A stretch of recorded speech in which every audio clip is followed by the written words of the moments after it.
There's a room in Basel, Switzerland that most people will never see. It's not a bank vault, it's not a trading floor. It's a conference room where representatives from the world's most powerful central banks meet every 2 months. And in that room, they make decisions that determine whether your country gets to grow or whether it drowns in debt it can never repay. This isn't a conspiracy, it's just not advertised. Because there's a game being played right now, a game that decides which nations become wealthy and which ones stay poor. And the rules of this game weren't designed by politicians or voted on by citizens. They were created by institutions most people have never heard of, using mechanisms that sound boring enough to ignore. But here's what makes it interesting. The countries losing this game don't even realize they're playing it. Let me show you what I mean. In 1971, something happened that changed everything. President Nixon walked into the Oval Office and made an announcement that seemed technical and forgettable. He said the United States would no longer convert dollars to gold. The Bretton Woods system was over. Most people watching had no idea what that meant. What it meant was this: for the first time in modern history, the world's reserve currency wasn't backed by anything physical. It was just paper. Or more accurately, it was trust. Trust that the US government would honor its debts. Trust that the dollar would hold its value. Trust that became the foundation of the entire global economy. And that created a very specific kind of power. Here's how it works today. If you're a country that wants to trade with the rest of the world, you need dollars. Not your own currency, dollars.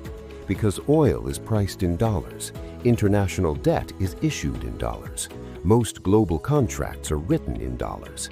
Even if you're Japan buying steel from Germany, that transaction probably happens in dollars. This system has a name. It's called dollar hegemony. And it's the reason the United States can do something no other country can: print money without immediately destroying its economy. Think about that for a second. If Zimbabwe prints $1 trillion, it gets hyperinflation. If the US prints $1 trillion, the world absorbs it. The Federal Reserve creates currency, and other nations have to hold it in their reserves, buy it for trade, and accept it as payment. The demand is built into the architecture of global commerce. This is the invisible game, and the stakes are higher than most people realize. Here's where it gets uncomfortable. Let's say you're a developing country. Maybe you're Vietnam or Kenya or Argentina. You want to build infrastructure. You want to industrialize. You need to import machinery, technology, medicine. To do that, you need dollars. But you don't have dollars. You have your own currency, which most of the world doesn't want. So you have to earn dollars by exporting goods, textiles, coffee, minerals, whatever you can sell. And you have to borrow dollars from international markets or institutions like the IMF. Now, here's the trap. Your debt is in dollars, but your revenue is in your local currency. If your currency weakens against the dollar, your debt just got bigger. You didn't borrow more money. The math just changed underneath you. And here's the thing about currencies. They don't weaken randomly. They weaken when investors lose confidence, when inflation rises, when political instability hits, when the Federal Reserve raises interest rates, and suddenly everyone wants to hold dollars instead of pesos or rupees. The US Federal Reserve doesn't set policy for Argentina or Kenya, but when the Fed moves, those countries feel it immediately. A rate hike in Washington can trigger a currency crisis in Jakarta, not because anyone in Washington intended it, just because that's how the system works. This has happened over and over. The Latin American debt crisis in the 80s, the Asian financial crisis in the 90s, Turkey in 2018, Sri Lanka in 2022. The pattern is always the same. Borrow in dollars, watch your currency collapse, watch your debt become unpayable, watch your country spiral into austerity. And the whole time, the country that issues the dollars just keeps printing. Now, you might think this is unfair, and in some ways it is, but it's also not a conspiracy. It's just incentive structures playing out at a global scale. The United States benefits from this system, obviously. It gets to borrow at lower interest rates than anyone else. It gets to run massive trade deficits without immediate consequences. It gets to weaponize access to the dollar system through sanctions and financial pressure. But it's not free. The cost is something economists call the Triffin dilemma. To keep the world supplied with dollars, the U.S. has to run persistent deficits. It has to send more money out than it takes in, and that creates imbalances that build up over decades. Other countries hold trillions of dollars in reserves. China holds over $1 trillion. Japan holds over $1 trillion. They do this not because they love the United States, but because they have no other choice. The system requires it. But here's what's starting to shift. For the first time in 50 years, major economies are trying to build alternatives. China launched the Belt and Road Initiative, lending in yuan and building infrastructure that bypasses Western financial systems. Russia and China are trading oil in their own currencies.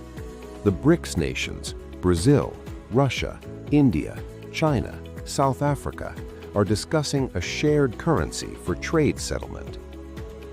Saudi Arabia, the country that made the petrodollar possible, is now accepting yuan for oil sales.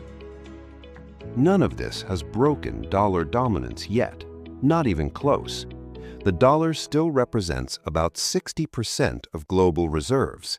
The euro is a distant second at 20%. The yuan is at 3%.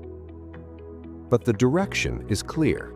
The world is slowly, cautiously, trying to reduce its dependence on a system that gives one country asymmetric power. So here's the uncomfortable question.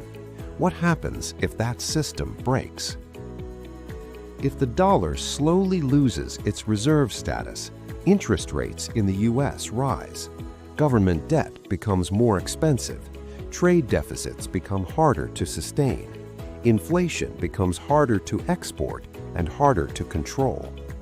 None of this would happen overnight. Currency regimes change slowly. The British pound dominated for over a century before fading.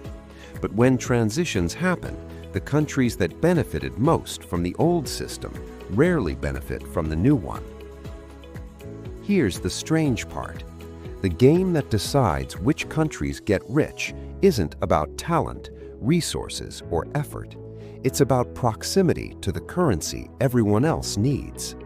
Countries integrated into the dollar system industrialized faster.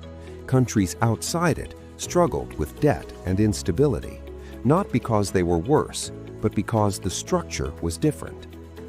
That's what economists mean by exorbitant privilege. The U.S. gets extraordinary benefits from issuing the world's currency, but it also inherits extraordinary risk. The 2008 financial crisis nearly broke that trust. It survived, but barely. Since then, debt has grown, politics have fractured, and alternatives are quietly being built. So the invisible game is still on. The dollar still rules. The room in Basel still meets.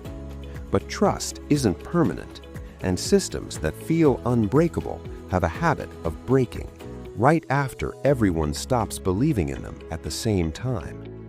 The real question isn't whether this system is fair, it's whether it can last. Because if it doesn't, the next 50 years won't look anything like the last. And nobody, not even the people in that room in Basel, knows what comes next.